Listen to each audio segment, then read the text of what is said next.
Hello, everyone. Thanks for tuning in once again to Queen Ahmadiyyah TV presents True Crimes. So as you're coming in, please feel free to go ahead and subscribe to the channel if you haven't done so. Be sure to click the notification bell and click the word all so that you're notified each time the Queen Goddess goes live. Okay, don't forget to follow me on Instagram at QueenAhmadiyyah. Also on Instagram at divine_goddess_27, Brighton and Patreon and Melanated People at Queen Ahmadiyyah, and Twitter at dgoddess27. Okay. Sweepy says, I'm black, done cooking, and now I can sit back and watch. Okay, beloved. So let's get into it. So we're going to talk about the dating game killer who was nefarious, clearly a serial killer, killed numerous women, including a 12-year-old girl. Before we get into that, I'm going to show you footage of why he became known as the dating game killer. Okay? He was actually on a dating game. So I'm going to share my screen. I'm going to share my screen so you all can see this. And then we're going to get into his nefarious acts. Everyone, please go ahead and like and share the video. Please get the likes up. Please try to share the video. Thank you in advance. Please welcome Rodney Alcala. Bachelor number one. Yes. What's your best time? Night times when it really gets good. In retrospect, it has got to be one of the creepiest moments on TV. He says, I always get my girl. The so-called dating game killer is one of the country's most notorious criminals. They told us that they had found Robin.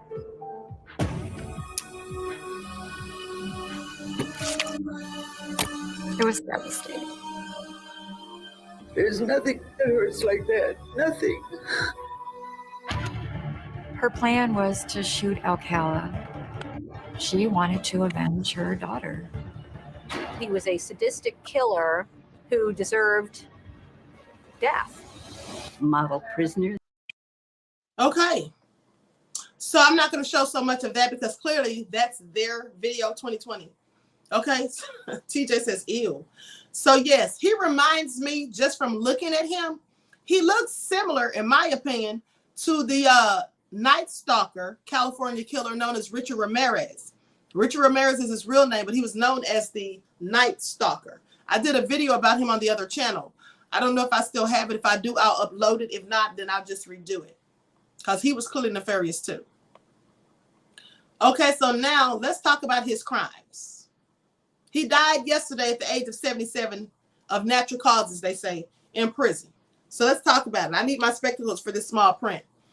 Rodney James Alcala, born Rodrigo Jacques Alcala Buquer, was born in August of 1943, died July the 24th, 2021. He was an American serial killer and rapist who was sentenced to death in California for 5 murders that he committed in the state between the years of 1977 and 1979. And he received an additional sentence of 25 years to life after pleading guilty to 2 homicides committed in New York in 1971 and 1977. Now, Alcala's true number of victims remains unknown and could be much higher. Now, I want y'all to pay attention. They say the number of victims is unknown. Thank you, Louise. And could be much higher. I find that interesting because they keep saying that Samuel Little, who is a black man, they say that he's the most prolific serial killer in America. That's absolutely not true. If you read about his crimes, now they say that because he committed 82 murders, but they don't have any proof of that. That's just what he told them. I wonder why they took his word for it, but they didn't take Ted Bundy's word when he said that he killed over 100. They know of 31 or 33 people that Ted Bundy killed, but before they executed him, they asked him what was the total number, and he said, add 1 more digit and you'll be close. So if you add that digit to the front, that means he killed over 100 people. If you add it to the back, well, that means he killed over 300. If you add it in the middle, it means the same thing, over 300. So we don't know, but it was obviously in the hundreds according to him. So in the nefariousness of the way Ted Bundy, acted with his victims, the things that he did, that was much worse than what Samuel Little did. And also Jeffrey Dahmer, and also John Wayne Gacy. And of course, let's not forget the notorious rapist, child rapist, vampire who drank the blood of children, the child torturer, and the cannibal Albert Hamilton Fish, who I did a story on last week. He was much worse than Samuel Little. So Alcala compiled a collection of more than 1,000 photographs of women, teenage girls, and boys, many in sexually explicit poses. Clearly a freak. Now, in 2016, he was charged with the 1977 murder of a woman identified in one of his photos. Alcala is known as to have assaulted one other photographic subject, and police have speculated that others could be rape or murder victims as well. Prosecutors have said that Alcala toyed with his victims, strangling them until they lost consciousness, and then waiting until they were revived, sometimes repeating this process several times before killing them. One police detective described Alcala as a killing machine, and others have compared him to Ted Bundy, because Ted Bundy would do the same thing, and so would BTK, which stands for bind, torture, kill, right? Okay, now Alcala was sometimes referred to as the dating game killer because of the 1978 appearance that he made on the television show, The Dating Game, in the midst of his murder spree. He was already a murderer at that time. Can you imagine? Now, I want y'all to pay attention. He was a whole murderer and a rapist, and he went on a dating game looking for a date. Now, if y'all don't take heed to what I tell y'all about these dating apps, I'm sure you need to, because at the end of the day, these type of people are on dating apps. Why would they be on dating apps? And clearly you could run into them in public. You could run into them in real life. But what are the chances of you running into a full-blown serial killer in real life?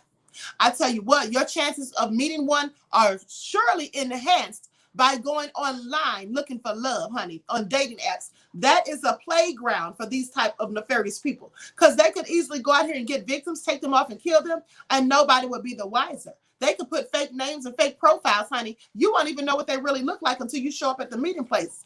And then it's too late. So that's why I'm always telling you all about these dating sites. And let's not forget, men, they have female serial killers as well. Don't forget about Eileen Warnos, who was a prostitute going around with men who wanted to pick her up. And that's the same type of thing. It could be women on dating sites who want to go out here and pick up men, and they could kill you too. So I'm just saying. Now, Alcala committed his first known crime in 1968. An eyewitness in Los Angeles called police after watching him lure an 8-year-old girl named Talia Shapiro into his Hollywood apartment. Now, when police arrived, the girl was found alive, having been raped and beaten with a steel bar.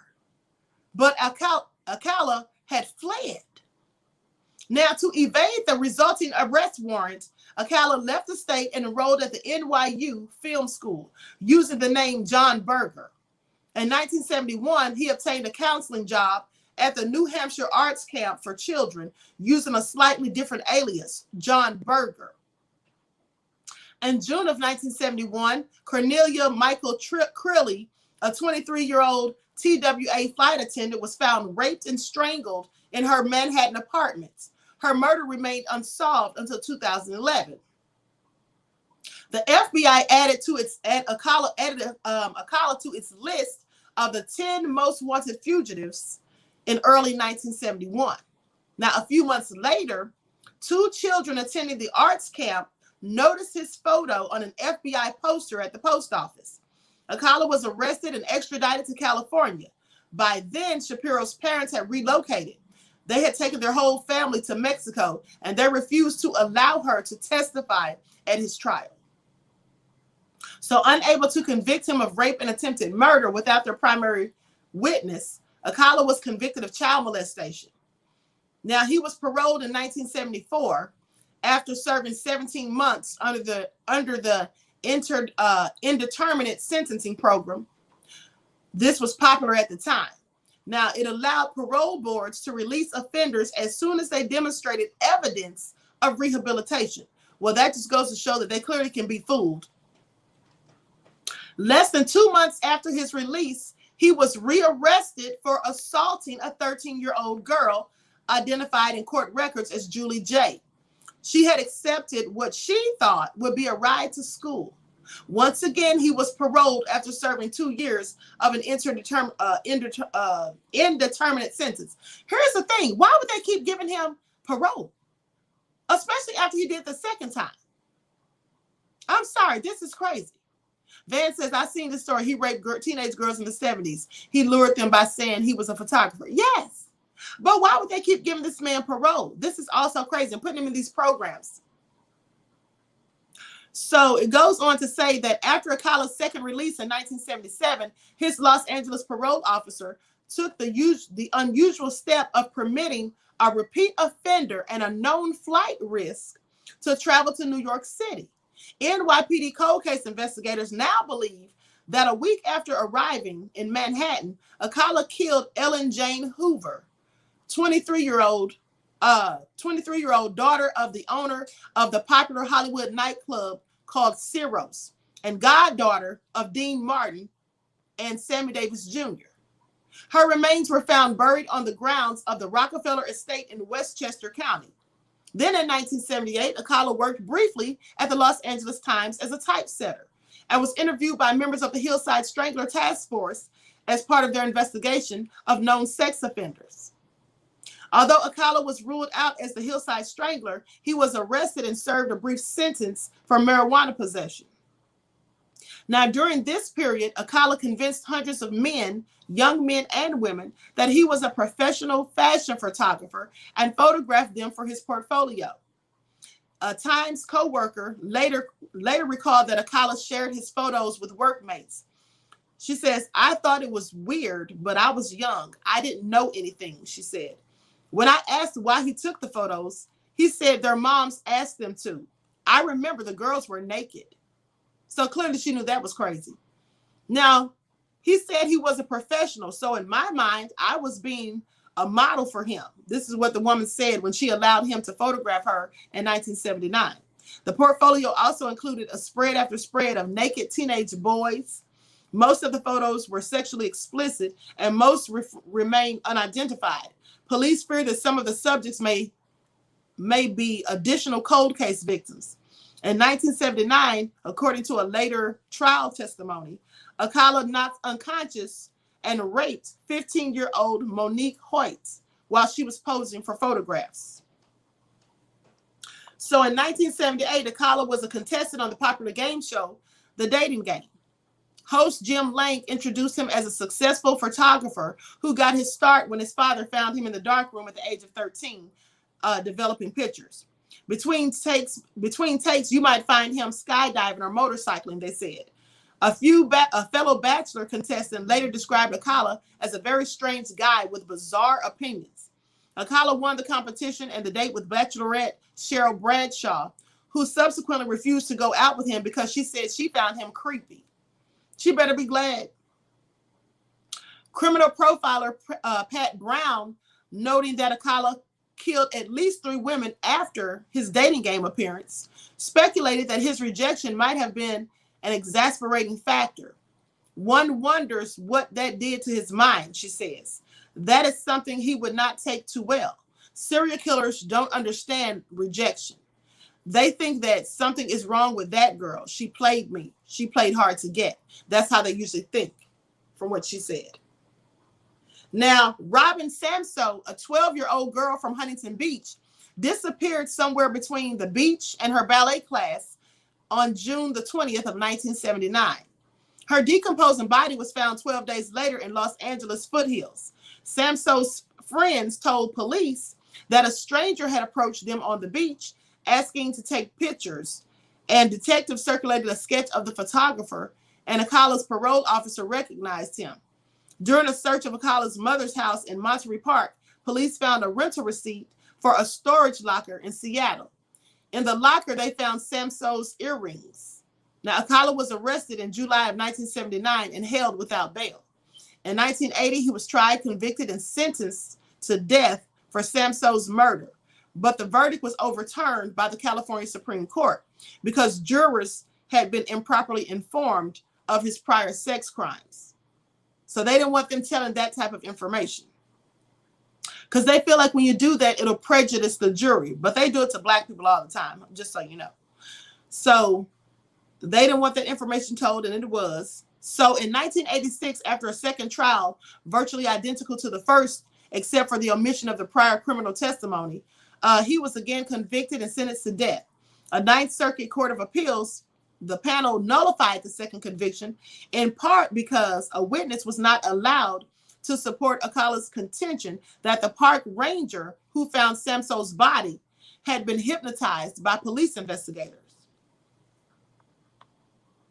So while preparing their third prosecution in 2003, Orange County, California investigators learned that Alcala's DNA sample was under a new state law. Over his objections, the matched semen left at the rape murder scenes of the two women in Los Angeles. So his DNA was at the scenes. Okay, so he absolutely did the stuff. Okay, hello, Cherokee Descendant King. So they say, hold on, I lost my place. Okay, they say if you're not a juror, this is what they said. He contested the evidence. His attorneys contested it. And as one of them explained, they said, if you're not a juror and you hear one murder case, you may be able to have reasonable doubt. But it's very hard to say you have reasonable doubt on all five, especially when 4 of the 5 aren't alleged by witnesses, but are proven by DNA matches. So in 2006, the California Supreme Court ruled in the prosecution's favor. And in February of 2010, Alcala stood trial on the 5 joint charges. Now, for the third trial, Alcala elected to act as his own attorney. He took the stand in his own defense and for 5 hours played the roles of both interrogator and witness. That had to be interesting. Asking himself questions, addressing himself as Mr. Alcala in a deeper than normal voice, and then answering them. This all sounds so ridiculous. Now, during the self-questioning and answering session, he told the jurors, often in a rambling monotone voice, that he was at Knott's Berry Farm applying for a job as a photographer at the time Samso, the 12-year-old, was kidnapped. He showed the jury a portion of his 1978 appearance on The Dating Game in an attempt to prove that the earrings found in his Seattle locker were his, not Samso's. Jed Mills, the actor who competed against Alcala on the show, told a reporter that the earrings were not yet a sociably acceptable accoutrements for men in 1978. He said, "I'd never seen a man with an earring in his ear. I would have noticed them on him." So basically saying he didn't have no earrings on at the time. He was lying. Now, Alcala made no significant attempt to dispute the 4 added charges, other than to assert that he would not remember killing, or that he could not remember killing any of the women. And as part of his closing argument, he played the Ario Guthrie song, Alice's Restaurant, in which the protagonist tells a psychiatrist that he wants to kill. After less than 2 days of deliberation, the jury convicted him on all 5 counts of first-degree murder. A surprise witness during the penalty phase of the trial was Talia Shapiro, Alcala's first known victim.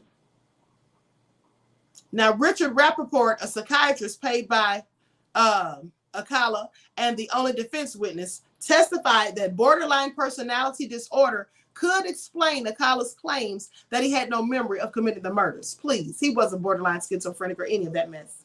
Now, the prosecutor argued that Alcala was a sexual predator who knew what he was doing, and he knew that it was wrong, and he just didn't care. Absolutely. In March of 2010, Alcala was sentenced to life or to death for a 3rd time. Now, in March of 2010, the Huntington Beach, California, and the New York City Police Departments released 120 of Alcala's photographs and sought the public's help to identify them, in the hope of determining if any of the women and children he photographed were additional victims. Approximately 900 additional photographs could not be made public, according to police, because they were too sexually explicit. In the first few weeks, police reported that approximately 21 women came forward to identify themselves, and at least 6 families said they believed they recognized loved ones who appeared years ago and were never found, or who disappeared years ago and were never found. None of the photos were unequivocally connected to a missing person case or unsolved murder case until 2013, when a family member recognized the photo of Christine Thornton, 28 years old, whose body was found in Wyoming in 1982. As of July 2020, 110 of the original photos remain posted online, and police continue to solicit the public's help with further identifications. So this is all so crazy. All so crazy. They say that now in New York State, after his 2010 conviction, New York authorities announced that they would no longer pursue Alcala because of his status as a convict awaiting execution. Nevertheless, in January of 2011, a Manhattan grand jury indicted him for the murders of Cornelia Crilly, the TWA flight attendant, and Ellen Hoover, the Ciro's heiress, in 1971 and 1977, respectively. In June of 2012, he was extradited to New York, where he initially entered not guilty as pleas on both counts. In December of 2012, he changed both pleas to guilty, citing a desire to return to California to pursue appeals of his death penalty conviction. And on January the 7th of 2013, a Manhattan judge sentenced Alcala to an additional 25 years to life. Now, the death penalty has not been an option in New York since 2007. In Washington, in 2010, the Seattle police named Alcala as a person of interest in the unsolved murders of Antoinette Whitaker, age 13, in the July 1977, and Joyce Gauntz, age 17, in the February 1978 murder. Now, Alcala rented the Seattle area storage locker in which authorities investigated and found jewelry belonging to two of his California victims in 1979. Other cold cases reportedly targeted for reinvestigation were in California, New Hampshire, and Arizona. So he was clearly traveling around everywhere killing people. Now, in San Francisco, they say in March of 2011, investigators in Marin County, California, north of San Francisco, announced that they were confident that Alcala was responsible for the 1977 murder of 19-year-old Pamela Jean Labson, who disappeared after taking a trip to Fisherman's Wharf to meet a man who had offered to photograph her. Her battered naked body was subsequently found in Marin County near a hiking trail. With no fingerprints or usable DNA, charges were never filed, but police claimed that there was sufficient evidence to convince them that Alcala was the one who did it, because it was so similar to his other crimes, and he was known to be in that area at the time of the murder. Now, Wyoming. In September of 2016, Alcala was charged with the murder of 28-year-old Christine Ruth Thornton, who disappeared in 1977. In 2013, a relative recognized her as the subject of one of Alcala's photos that had been made public by Huntington Beach PD and by the NYPD. Her body was found in Sweetwater County, Wyoming in 1982, but was not identified until 2015 when DNA supplied by Thornton's relatives matched tissue samples from her remains. Alcala admitted taking the photo, but not to killing the woman, who was approximately 6 months pregnant at the time of the death. Thornton is the first alleged murder victim linked to Alcala's photos and made public in 2010. The 73-year-old Alcala was reportedly too ill to make the journey from California to Wyoming to stand trial on the new charges. And so with that all being said, so he's dead now, like I said. He recently died, and they said it was from natural causes. So I'm gonna show this video real quick. Serial killer Rodney Alcala died of natural causes on Saturday while awaiting execution. This is what the California Department of Corrections and Rehabilitation announced, and they say he was 77 years old. Now, Alcala was nicknamed the dating game killer because of his appearance on the show in 1978. He was chosen to be a contestant despite having already served 2 prison sentences, one for assaulting an 8-year-old Talia Shapiro in 1968, and the other for assaulting a 13-year-old girl in 1974, and being a registered sex offender as well. He was introduced on the program as a photographer and managed to win. So they didn't even care that this man had a whole criminal record. Like, they didn't even care, okay? Because clearly, they should be looking into that type of stuff, right? Now, Alcala was originally sentenced to death in 1980 for the 1979 murder of 12-year-old Robin Sanso. That conviction was overturned in 1984, and Alcala was granted a new trial. He was convicted and sentenced to death again in 1986. That conviction was again overturned in 2003, and Alcala was granted yet another trial. So this is all so crazy. All so crazy. And they have pictures of his victims. Hold on, I'm going to share my screen.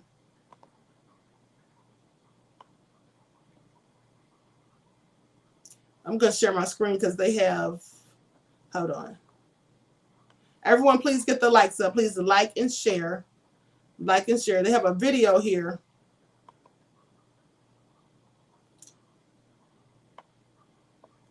They have a video here, so I'm going to share my screen.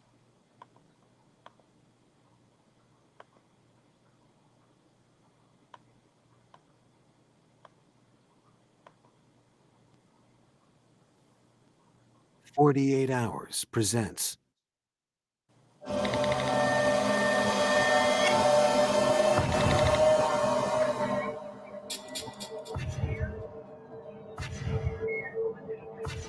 That's his victims. So